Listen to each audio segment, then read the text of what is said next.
আর এটা জামাত ইসলামী ছাত্র শিবিরের জন্য বিরাট সৌভাগ্য, সব দলে নাকি জামাত শিবির আছে। সৌভাগ্যের ব্যাপার কেন, 2024 জুলাই আগস্টের গণঅভ্যুত্থানে প্রশাসনের সর্বশেষ গোয়েন্দা তথ্য ছিল কি, এই সব আন্দোলনে যাই বলেন প্রধানমন্ত্রী শেখ হাসিনা, মূল কথা হলো জামাত শিবির। এর একবার লাস্ট তথ্য ছিল, এবং সেই তথ্যের ভিত্তিতে ইনু আইসা একটা ব্রিফ দিল, আপনাদের মনে আছে, যে গোয়েন্দা তথ্যের ভিত্তিতে আমরা নিশ্চিত হয়েছি এই আন্দোলনের সাথে আসলে কোনো ছাত্রও নাই, এই আন্দোলনের সাথে কোনো সাধারণ মানুষও নাই, এই আন্দোলনে শুধু আছে জামাত ইসলামী এবং ছাত্র শিবির। এই তথ্যের ভিত্তিতে আমরা জামাত এবং শিবিরকে নিষিদ্ধ করার মধ্য দিয়ে এই আন্দোলনকে আমরা শেষ করে দিয়ে গেলাম। তো কী হয়েছে তাতে? এসে পরের দিন সব লোকেরা গাড়ির সামনে দাঁড়ায় বলল, যদি এই আন্দোলন জামাত শিবিরের হয় তাহলে আমরা সবাই আজকে থেকে জামাত শিবির। সাধারণ মানুষ বলছেন যে এইবার যদি ওলামায়ে কেরামরা বিশেষ করে ইসলামী দলগুলো ঐক্যবদ্ধ না হয় আর কখনোই সম্ভব না। আসলে কি ওলামায়ে কেরামরা বিশেষ করে ইসলামিক দলগুলো, জামাত ইসলামী, ইসলামী আন্দোলন, হেফাজত সহ আরও যে দলগুলো রয়েছে, মামুনুল হক সাহেবের দল, আপনারা কি ঐক্যবদ্ধ হতে পারবেন কিনা? এটার সাথে আরেকটি প্রশ্ন হলো যে হেফাজতে ইসলামের যিনি আমির রয়েছেন, গত পরশুদিন উনি মিডিয়াতে বলেছেন যে জামাত ইসলামী কোনো ইসলামী দল নয়, তারা কাদিয়ানির চাইতেও খারাপ। এই বিষয়ে আপনার বক্তব্য জানতে চাচ্ছি। দুটো বিষয় বলি। একটা হচ্ছে 2024 জুলাই আগস্টের গণঅভ্যুত্থানের পর শুধুমাত্র ইসলামী দলগুলো না, দেখেন আমাদের শিক্ষার্থী ছাত্র জনতার স্লোগান কী ছিল? We want justice. আমরা ন্যায় বিচার চাইতে। ন্যায় বিচার কোথায় পাবেন আপনি? একদম সাধারণ একজন মানুষকে যদি জিজ্ঞেস করেন বা জানতে চান বা তার অনুভূতি যদি আপনি প্রকাশ করেন, তাহলে সে বলবে যে ভাই জাস্টিস আসলে ইসলাম। বাংলাদেশ জামাত ইসলামী সে ইসলামের কথা বলে। এখন অন্য কোনো দলও যদি সে ইসলামের কথা বলে, তাদের সাথে ঐক্য করতে কোনো অসুবিধা নেই। এটার জন্য শুধু ইসলামপন্থী হইতে হবে জরুরি নয়। সেই জায়গায় আপনি যারা সততা, যারা দক্ষতা, যারা দেশপ্রেম নিয়ে কাজ করবে, স্বাধীনতা সার্বভৌমত্ব রক্ষায় কোনো আধিপত্যবাদের কাছে মাথা নত করবে না, এটা তো প্রমাণিত আছে বাংলাদেশে। কারা এটা করেছে? আমাদের নেতৃবৃন্দ ফাঁসি হয়েছে, কিন্তু তারা আপোষ করেন নাই। আবার বহু লোক তো এখনো পর্যন্ত আপোষকামীদের জায়গা থেকে এখনো আমরা দেশেই নিয়ে আসতে পারি নাই তাদেরকে। এখনো আমরা আমাদের দেশকে নিরাপদ মনে করছি না। তো এরকম বিষয়গুলো সামনে রাখলে আমাদের ইসলামপন্থী দলগুলো, আলহামদুলিল্লাহ আমরা মনে করি তারা তো আছেই, যারা একটা সৎ দক্ষ নেতৃত্ব নির্বাচিত হোক এরকম প্রত্যাশা রাখে। আমরা মনে করি এরকম সব দলের সাথেই জামাত ইসলামের ঐক্য হতে পারে। জামাত ইসলাম একটা উদার চিন্তা নিয়ে কাজ করছে, আমরা সবাই কিনে। আমরা বলেছি সবার আগে দেশ, তার সাথে আর একটা কথা আমরা বলেছি সবাই মিলে বাংলাদেশ। আপনি কোনো একটা ব্যক্তি বা গোষ্ঠী বা কোনো একটা পরিবার দেখেন, কোনো একটা পরিবারের রাষ্ট্র ছিল বলেই কিন্তু সেই পরিবার, আপনি দেশের কথা তো পরে আমরা বলি না যে ব্যক্তির চেয়ে দল, দলের চেয়ে দেশ বড়। তো এই পরিবার কেন্দ্রিক রাজনীতি আমাদের কোন জায়গায় নিয়ে গেছে, যে সেই পরিবার মানে পরিবার কেন্দ্রিক এত বড় একটা রাজনৈতিক দল যাদেরকে তারা দাবি করত এই 15 বছর আমাদের দেশ শাসন করেছে অন্যায়ভাবে জনগণের ভোট ছাড়াই, তারা কিন্তু তার দলের সাধারণ সম্পাদককে নিয়ে যায় নাই শুধু না, মানে তাকে মেসেজও দেয় নাই, মেসেজ দিচ্ছে তার পরিবারের কয়েকজনকে শুধু। এবং সে তার দলের কর্মীদের চেয়ে তার সুটকেস গুরুত্বপূর্ণ মনে করেছে। কেন মনে করেছে এই জন্য যে তার দলের দেশ তো পরে, তার দলের লোকরাও তার কাছে গুরুত্বপূর্ণ নয়, গুরুত্বপূর্ণ হচ্ছে তার সুটকেস। কেন? এটা এই জন্য যে সে কথায় যা বলে আসলে কাজে তা উল্টাটা করে। আমাদের দেশে এরকম রাজনীতিবিদ এবং রাজনৈতিক দল এখনো পাবেন। সবার আগে দেশ, সবাই আমাদের ব্যক্তির চেয়ে দল বড়, দলের চেয়ে দেশ বড়, কিন্তু পালাবার সময় সুটকেস ছাড়া আর কিছু নেয় না। তার অর্থ হচ্ছে আপনি আদর্শিক চিন্তা যদি আপনার মধ্যে না থাকে। আমাদের নেতৃবৃন্দ ফাঁসি হয়েছে, ওনারা দেশ ছাড়েন নাই, বরং অন্য দেশে ছিল, ওনারা দেশে এসে এটা ফেস করেছেন, নৈতিকতা দিয়ে ফেস করেছেন, আইনগতভাবে ফেস করেছেন, ফাঁসির মঞ্চে গিয়েছেন, শহীদ হয়েছেন। তারপরও তারা কিন্তু এটা বলেন নাই আমরা যেমন কেউ দেশ থেকে পালায়ও নাই, আবার দেশের বাইরে যারা ছিলেন তারা বরং এটা বলেন নাই যে দেশ আগে স্বাধীন হোক, দেশ আগে মুক্ত হোক, আমি নিরাপদ কিনা দেশে, এটা ভাবেন নাই। তিনি এই পরিস্থিতির মধ্যেও তিনি মনে করেছেন আমার দেশে গিয়ে জনগণকে সাথে নিয়ে আমি যেহেতু মনে করি যে আমি নৈতিক দিক থেকে ঠিক আছি, সুতরাং আমার তো ভয়ের কিছু নাই। আর আমাকে যদি অন্যভাবে ফাঁসি দেওয়া হয় আমার তো লস কিছু নাই। সুতরাং সেই জায়গায় কিন্তু আমাদের মীর কাসেম আলী ভাই সাহস করে চলে আসছেন। আবার এই পরিস্থিতির মধ্যে আমাদের একজন লোকও এখন যারা বিভেদের রাজনীতি করেন তারা কেউ স্লোগান দেন দিল্লি না পিন্ডি, ঠিক আছে? তো দিল্লির কথাও বলেন, পিন্ডির কথাও বলেন। আমরা এটা দিল্লির কাছেও আমরা মাথা নত করি নাই, আমরা পিন্ডি গিয়ে ওকে আমাদের একজন সাধারণ সমর্থক শুধু সৌভাগ্যকে আশ্রয় নেয় নাই। সুতরাং এই কথা বলে তারা যদি কোনো কিছু মিন করতে চান সেটা তাদের ব্যাপার। জামাত ইসলামী এটা নিয়ে ভাবে না এই জন্য যে এরকম কোনো দুর্বলতা আমাদের মধ্যে নাই, এবং আমরা এই চিন্তাও করি না যে আমাদের দেশ ছেড়ে অন্য কোথাও যেতে হবে। আমাদের আমিরে জামাত, আমাদের প্রফেসর গোলাম আজম সাহেব আইনি ভিত্তিতে লড়াই করে তারপরে তিনি এখানে এই দেশে এসেছেন এবং তিনি নাগরিকত্ব ফিরে নিয়েছেন। সুতরাং এটা হচ্ছে জামাত ইসলামের ইতিহাস। সেই জায়গায় আমাদের ইসলামপন্থী দলগুলো যারা আছেন তারা কেউ কোনো কথা বলতে পারেন, আমরা তাদের প্রতি শ্রদ্ধা রাখতে চাই শেষ পর্যন্ত, এবং আরও অপেক্ষা করতে চাই যে আমাদের ইসলামপন্থী দলগুলো যদি জামাত ইসলামী নিয়ে কোনো কথা বলে। জামাত ইসলামী এই সমস্ত বিষয় দীর্ঘ সময় আমরা ফেস করে এসেছি, এবং আমাদের ব্যাপারে যত কথা বলা হয়েছে আমরা কারোর ব্যাপারে কোনো কথা বলতে চাই না, এবং এখনও বলতে চাচ্ছি না। শুধু এখনও না, আমরা ভবিষ্যতেও বলবো না। এই জন্য আমি প্রফেসর সাহেব গোলাম আজম রাহেমাহুল্লাহ শহীদ, ওনার কাছ থেকে একদম, আমি যখন রাজশাহী ইউনিভার্সিটিতে পড়াশোনা করি তখন আমি ওনাকে জিজ্ঞেস করেছিলাম যে ইসলামী দলগুলোর ব্যাপারে আপনার ভূমিকাটা আপনি কতখানি রাখতে পেরেছেন বা আপনি সফল হয়েছেন কিনা। তখন উনি বলেছেন যে আমি চেষ্টা করেছি, আমার থিওরিটা ছিল ইসলামের রহস্যই যার মধ্যে আছে সে আমাদের বন্ধু, যে ইসলামের কাজ করে সে আমার ভাই, সে যে দলই হোক আমরা তার সাথে কাজ করতে চাই। এবং তিনি তখন উল্লেখ করেছিলেন এটা যদি আওয়ামী লীগ ইসলামের কাজ করে, আমি আওয়ামী লীগের একজন কর্মী হিসাবে তাদের সাথে সহযোগিতা করতে রাজি আছি।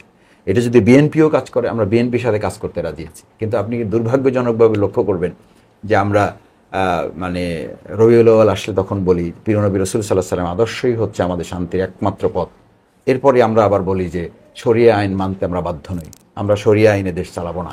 মানে এই যে দ্বিচারিতা, এই যে দ্বিমুখিতা, এই যে মানে এটাকেই কিন্তু ইসলামের দৃষ্টিতে মুনাফিকি বলা হয়েছে, যে আপনি মুখে একটা বলবেন, বাস্তবে কাজের সাথে তার সম্পূর্ণ ভিন্ন চিত্র আপনি তুলে ধরবেন। তো এই ক্ষেত্রে ইসলামপন্থী দলগুলোর মধ্যে কোনো ভুল বোঝাবুঝি থাকতে পারে, এবং সেই ক্ষেত্রে আমি মনে করি যে কোনো কথা যখন এরকম বিরোধপূর্ণভাবে বলা হয়, আমার মনে হয় যে তিনি যে উদ্দেশ্য নিয়ে বলেন সেই উদ্দেশ্যটা জাতির কাছে পরিষ্কার থাকে, এবং সেটা জনগণই এ ব্যাপারে সিদ্ধান্ত নেবে।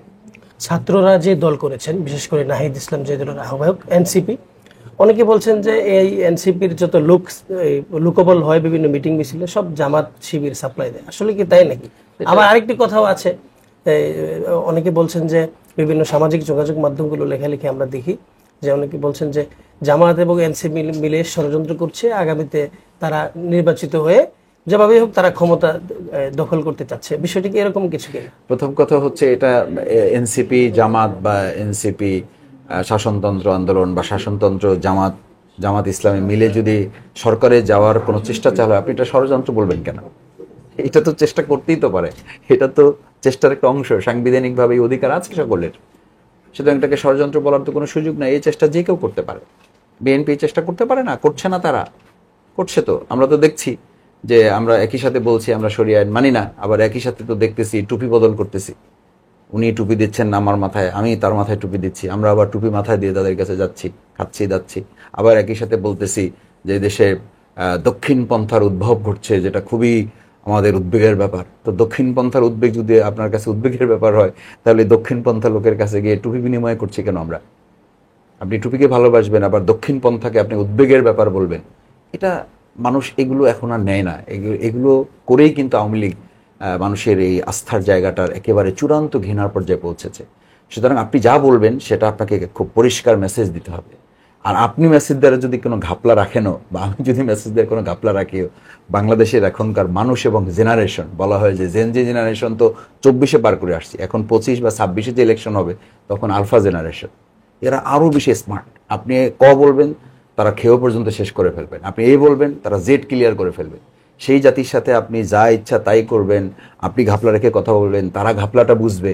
ওই রাজনীতি এবং ওই জামানা অলরেডি মানে পার হয়ে গেছে, এবং সেটা আওয়ামী লীগ হারে হারে টের পাচ্ছে যে মানে একটা জাতিকে বা একটা জেনারেশনকে শেখ মুজিব মুখস্থ করাইতে করাইতে করাইতে, এবং এই আগস্ট মাস আসলে আমাদের কানের মধ্যে খালি বাজত 7ই মার্চ, সেই জাতি কিন্তু গলায় রশি লাগাইয়া এই শেখ মুজিবের টাইনে ফালাইছে। সেই জাতির প্রশাসনের লোকেরাই কিন্তু পায়ের নিচে শেখ হাসিনা রাইখা থুতু এবং লাথি মারছে। এই ঘৃণার জায়গাটা কিন্তু তারাই তৈরি করেছে। এত ঘৃণা তো তৈরি হওয়ার কথা ছিল না। শেখ মুজিব এত বড় অপরাধ তো করে নাই, তার মেয়ে অপরাধের জায়গাগুলো তৈরি করেছে। সুতরাং আজকের জেনারেশনের সাথে যদি আপনি এরকম কোনো একটা ডিল করেন যে আপনি সব বুঝেন আমি সব বুঝি, তারা কিছুই বুঝে না, এই ভাবনাটা আমাদের জন্য যথার্থ নয়। সেই জায়গায় তো এনসিপির লোক ছাপা আমরাই দিতে হবে কেন? আর এটা জামাত ইসলামী ছাত্র শিবিরের জন্য বিরাট সৌভাগ্য, সব ধরনের নাকি জামাত শিবির আছে। এটা মানে আমি সৌভাগ্যের জায়গায় এই কারণে বলি যে আমি ছাত্র শিবিরে যখন ছিলাম তখন ওই ঢাকায় প্রথম যখন আসি 2003-এ, তো তাবলিগ জামাতের কিছু লোক যাইতেছে, তো রিক্সাওয়ালা বলতেছে আমাকে, চেনে না আর কি, রিক্সা আমি যাইতেছে, আমাকে বলতেছে যে স্যার দেখছেন যে জামাত ইসলামী দেশে কি পরিমাণ বাইরে গেছে। তা আমি বললাম কেন? বলছে এই যে দেখেন, মানে গাট্টি বস্তা নিয়ে বের হয়ে গেছে জামাত ইসলাম। তা আমি বললাম এরা যে জামাত আপনি বুঝলেন কি করে? বলছে স্যার এই জামাত তাবলিগ করুক। আমি বললাম তাবলিগ? বলছে যে তাবলিগ বলেন আর যাই বলেন সব জামাত, এক জায়গায় এসে সব জামাত, জামাত ছাড়া কোনো কিছু নাই। মিছিল করছে ধরেন এই বাইতুল মোকাররমে অন্য দল।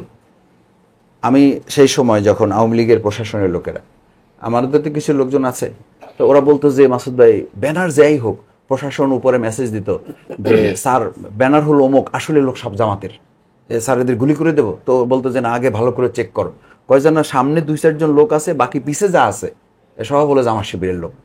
এবং সবচেয়ে মজার কথা দেখেন আপনি, আমরা যে সাপ্লাই দেওয়া লোক, এটা সৌভাগ্যের ব্যাপার কেন, 2024-এর জুলাই আগস্টের গণঅভ্যুত্থানে প্রশাসনের সর্বশেষ গোয়েন্দা তথ্য ছিল কি, এই সব আন্দোলনে যাই বলেন প্রধানমন্ত্রী শেখ হাসিনা, মূল কথা হলো জামাত শিবির। এর একবার লাস্ট তথ্য ছিল, এবং সেই তথ্যের ভিত্তিতে ইনু আইসা একটা ব্রিফ দিল, আপনাদের মনে আছে, জি, জি। যে গোয়েন্দা তথ্যের ভিত্তিতে আমরা নিশ্চিত হয়েছি এই আন্দোলনের সাথে আসলে কোনো ছাত্রও নাই, এই আন্দোলনের সাথে কোনো সাধারণ মানুষও নাই, এই আন্দোলনে শুধু আছে জামাত ইসলামী এবং ছাত্র শিবির। এই তথ্যের ভিত্তিতে আমরা জামাত এবং শিবিরকে নিষিদ্ধ করার মধ্য দিয়ে এই আন্দোলনকে আমরা শেষ করে দিয়ে গেলাম। তো কি হয়েছে তাতে? এসে পরের দিন সব লোকেরা গাড়ির সামনে দাঁড়ায় বলল, যদি এই আন্দোলন জামাত শিবিরের হয় তাহলে আমরা সবাই আজকে থেকে জামাত শিবির। আমাদের মায়েরা বলেছে, আমাদের বোনেরা বলেছে, আমাদের ভাইয়েরা বলেছে, আমাদের শ্রমিকরা বলেছে, শেষ পর্যন্ত ছাত্ররা তো এই স্লোগান ধরতে বাধ্য হলো, তুমি কে আমি কে, রাজাকার। কে বলেছে? স্বৈরাচার। এখন আবার নতুন হয়েছে, আমরা যদি কেউ বলি যে আপনি চাঁদাবাজি করেন, তো এটা মানে কেন করেন চাঁদাবাজি? চাঁদাবাজি করেন না আপনি, আমরা কোনো দলকে বলি না, আমরা বলছি চাঁদাবাজি করেন না, বন্ধ করেন। তো এইটা চাঁদাবাজ কেউ করে যখন বলে, যখন লেখালেখি হচ্ছে যে চাঁদাবাজি করে যদি সে বেঁচে যায় তাহলে সে হলো পুরস্কৃত, যদি সে ধরা পড়ে তাহলে বহিষ্কৃত, আর যদি এর কেউ প্রতিবাদ করে তাহলে হলো রাজাকার। এই স্লোগান আবার শুরু হয়ে গেছে। তো এই মানে পুরাতন রাজনীতি, এটা আসলে বাংলাদেশে আর এগুলো চলবে না। সেই জন্য কোনো দলে লোক সাপ্লাই দেওয়া জামাত ইসলামের কাজ না, বরং জামাতের সবচেয়ে সৌভাগ্য হচ্ছে, মানে আপনার এই প্রশ্নের মাধ্যমে আমি এর পূর্বে বিভিন্ন টকশোতেও বলেছি যে জামাত ইসলামীকে যদি কেউ জিজ্ঞেস করে 53 বছরে জামাত ইসলামের সফলতা কি, তাহলে আমি একটা সফলতার কথা খুব দৃঢ়তার সাথে এবং গর্ব করে বলি, সেটা হচ্ছে ভালো কিছু যা হয় সেটার ভাগ জামাত ইসলামে পায়। বড় প্রোগ্রাম হয়েছে, ও হলো জামাত ইসলামের লোক দেশে, উনি ঘুষ খায় না, ও লোক জামাত ইসলামের। ওই যে দাঁড়িয়ে দেখছেন, হিন্দু বিশ্বজিৎকে হত্যা করা হয়েছিল শুধু জামাত শিবির। আবরার ফাহাদকে হত্যা করা হলো, কয় যে অপরাধ কি, এই লোকটা নামাজের লোক ডাক্তার, এই লোকটার অপরাধ কি, ভারতের আধিপত্যবাদের বিরুদ্ধে লেখে। তো সুতরাং এই জামাত শিবির ছাড়া উপায় নেই, এরা মারো, মেরে ফেলো। তো দিস ইজ সিনারিও। আপনি জামাত ইসলামীর এটা একটা স্ট্যান্ড, এবং জামাত ইসলামী এটা একটা ফেস ভ্যালু, যে ভালো কিছু কেউ করে, যদি হিন্দুও করে। আমি কোর্টে এটা দেখেছি, আমার 4.5 বছর তো আমি ফেস করেছি কোর্টে। এখন বলেন বড় আসামিও মনে করতে পারেন, আবার আইনজীবীও মনে করতে পারেন আমাকে, কারণ এই 4 বছর আইনজীবীদের মানে যে তাদের উপস্থাপনা দেখতে দেখতে আমি কিছুটা আইনজীবীর ধারে কাছে চলে গেছি আর কি। তো ওখানে আমাদের হিন্দু কোনো আইনজীবীও যখন ভালো পারফরমেন্স করতো, তখন ওই আশেপাশে পুলিশ টুলিশ বলতো যে ভাই ভালোই তো জামাতের লোক তৈরি করছেন। তা আমি বললাম ভাই উনি তো হিন্দু। ওই ভাই হইলেও লোক ভালো, হিন্দু কিন্তু ওই যে পারফরমেন্স ভালো করছে, তো উনি জামাতের লোক। আমি এখন আমাদের এলাকায় বিভিন্ন সময় আমার কাছে কমপ্লেন এসে কয় যে মাসুদ ভাই আপনি এলাকায় একজন দাড়িওয়ালা ওসি নিয়ে আসছেন, সবাই বলতেছে তো জামাতের রোকন এবং এটা মাসুদদের প্রোডাক্ট, অথচ আমি কিন্তু কিছু জানিই না। তো দিস ইজ মানে সিনারিও, এটা কিন্তু জামাতের অনেক বড় অর্জন মনে করি আমি, এবং এটাই জামাতের সফলতা, যে ভালো কিছু যা সেটার সাথে জামাতকে ত্যাগ করে দেওয়ার একটা এই প্রবণতা মানুষের মধ্যে আস্থার জায়গা তৈরি হয়েছে। এটাতে আরেকটি প্রশ্ন আমি আপনাকে করতে চাই, আপনি বাংলাদেশ ইসলামী ছাত্র শিবিরের সাবেক কেন্দ্রীয় সভাপতি, যদিও এটা এই প্রশ্নটি শিবিরের জন্য প্রযোজ্য, কিন্তু আপনি শিবিরের সভাপতি ছিলেন দেখে আপনাকে করছি।